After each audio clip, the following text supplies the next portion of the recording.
Welcome back to the Contributor Corner for Run Radio. Billie Wiegand with Mountain Pine Studios. You always have some good tips for us out in the field. What do you have today?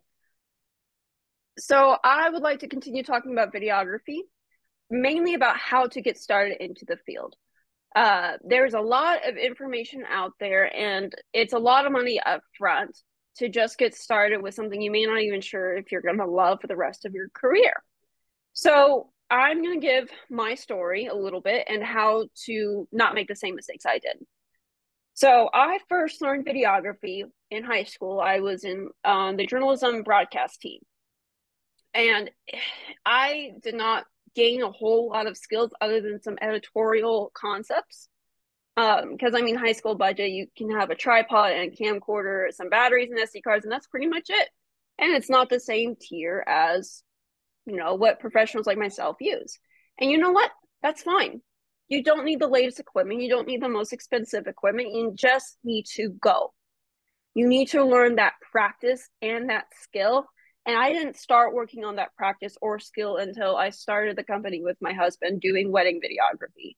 And there's a lot that you learn while you're on the job. Now, don't put yourself in the same position I did, where it's a very highly professional aspect. It could even be just taking your phone out and just going and taking different clips of things around your neighborhood, at a park, at a library. The point of videography is to tell a story. So think of a story that you have in mind. It could be how, A to B. It could be a hero's journey. It can be a cause and effect. It's just something to tell a story. And it doesn't have to be complex. It doesn't have to be complicated. Just go and do it. Now, there's going to be some things I recommend if you really want to try and live the starter videography life.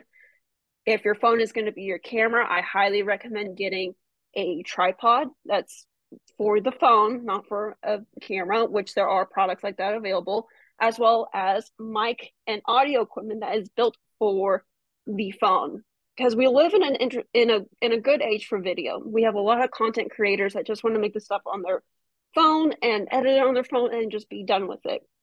And that's great if as a videographer to get started with.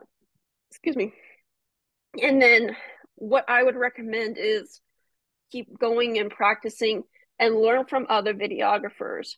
10 years ago, YouTube was such a powerhouse for videographers, creating content, educating others, telling stories and entertainment. And now we kind of just use it as just a, it's still the second largest search engine in the world. Don't get me wrong. I'm not knocking YouTube for one bit. I still use YouTube on occasion for, like, hey, how do I make this recipe or something?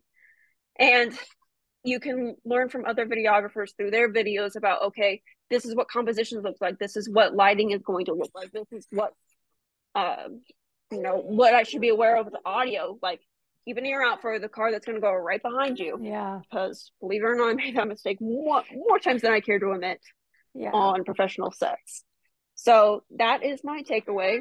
Just go, just learn from others, and learn from the mistakes, because those are going to be the best experience. Especially for me, when I was learning them, they were all hands-on mistakes I've made. Yeah. And I can't recommend that enough for videographers getting started.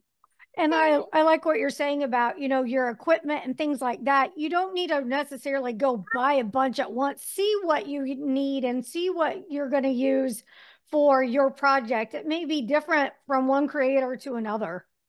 Yeah, 100%. And honestly, there's so much type of videography. It's a completely different beast than photography. For photography is a lot easier than video, because when you get into video, you're going to realize, oh man, I'm going to need a lot more stuff. I'm going to need a lot more. I'm going to need monitors. I'm going to need cables. I'm going to need hands. And while photography, you're just going. You got your camera and you go. Sounds great. Great tips. Follow Billie Wiegand, Mountain Pine Studios on socials. You can learn more at runradio.net. Thanks, Billie.